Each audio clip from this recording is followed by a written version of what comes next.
Olá, bem-vindos. Hoje a gente vai falar sobre um desafio que, olha, muita gente conhece de perto. Aquela sensação de ficar preso num looping de pensamentos negativos. A gente vai focar em como esse padrão, que tem o nome de ruminação, aparece em quem tem TDAH e, o mais importante, o que dá para fazer para gerenciar isso. Sabe aquela sensação? Parece um disco arranhado na mente tocando a mesma parte ruim da música de novo e de novo sem parar. É frustrante, né? Pois é, esse eco mental é o que a gente vai tentar entender hoje. E olha, para quem se identifica com isso, é super importante saber que essa é uma experiência muito comum. Entender como isso funciona já é o primeiro grande passo para mudar o jogo. Então vamos lá. O que é exatamente essa tal de ruminação? É importante entender que não é só pensar demais. É um processo bem específico. É um pensamento que se repete, é passivo e fica totalmente focado no problema, sabe? Nos sentimentos ruins, mas nunca na solução. É como ficar patinando na lama em vez de procurar um terreno firme para sair dali. E aqui a gente vê a diferença crucial. De um lado tem a ruminação, que fica ali, presa nos problemas, nos sentimentos, e o resultado? Esgotamento total. Do outro lado tem a resolução de problemas, que é para onde a gente quer ir. O foco muda para soluções, para ações, e o resultado é progresso, é clareza. Um é passivo, o outro é ativo. Essa é a grande virada de chave que a gente busca. E chegamos num ponto que é, assim, fundamental. Para quem tem TDAH e vive essa luta com a ruminação, é preciso entender uma coisa muito séria. Isso não é uma falha de caráter. Não é fraqueza, de jeito nenhum.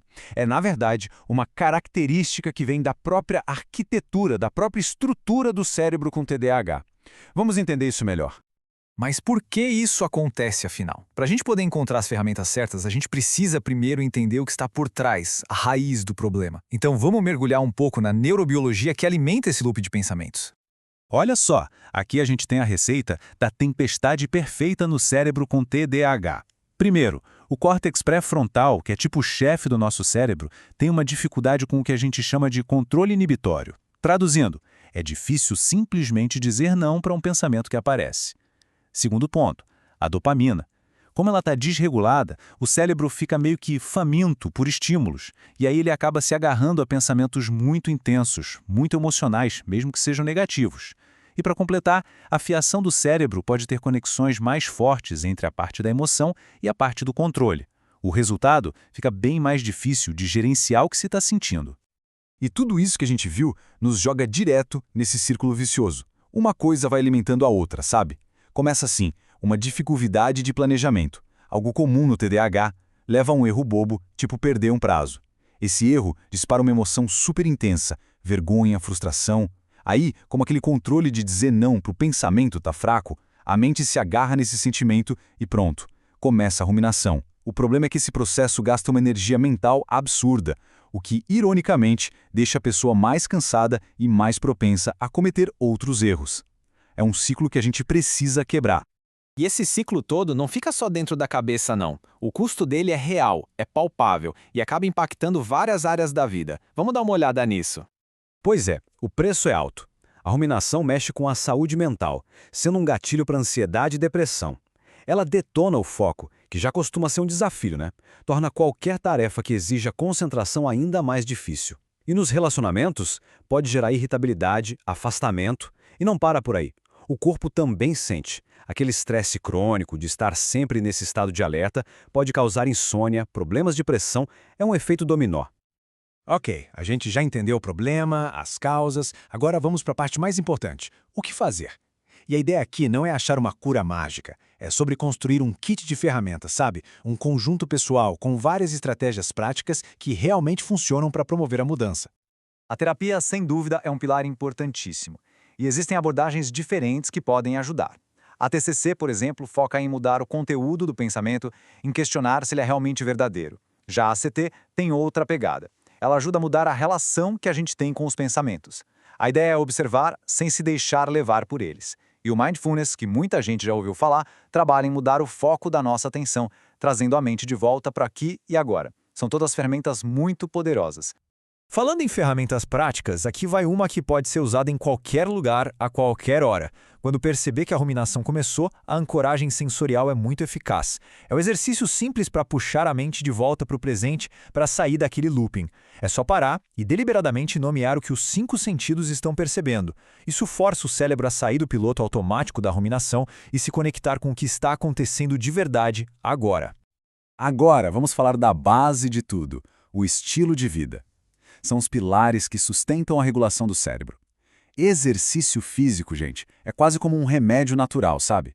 Aumenta a dopamina, melhora o humor, o foco. A nutrição também é chave, dá para o cérebro a matéria-prima que ele precisa para funcionar direito. E o sono? O sono é essencial. É durante o sono que o nosso chefe cerebral, o córtex pré-frontal, se recupera e recarrega as baterias. A medicação também pode ser uma peça bem importante desse quebra-cabeça. Os psicoestimulantes, que são o tratamento mais comum para o TDAH, ajudam a melhorar o funcionamento daquela área-chefe do cérebro. Eles não vão apagar os pensamentos, mas dão, digamos, a força mental para conseguir mudar de canal. E em alguns casos, quando tem ansiedade ou depressão junto, os antidepressivos podem ajudar a diminuir a intensidade da emoção que alimenta a ruminação.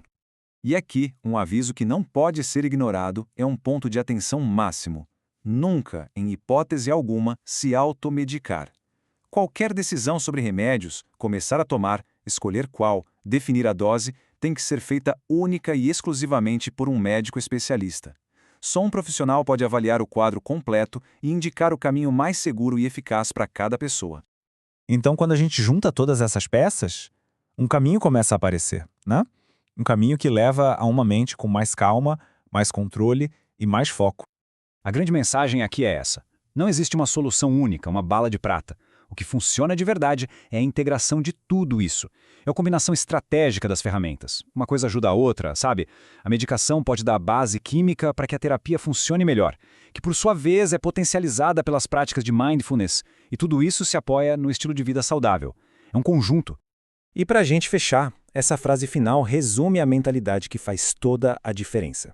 Essa é uma jornada que precisa de uma abordagem personalizada, claro, mas também de muita paciência e, principalmente, autocompaixão.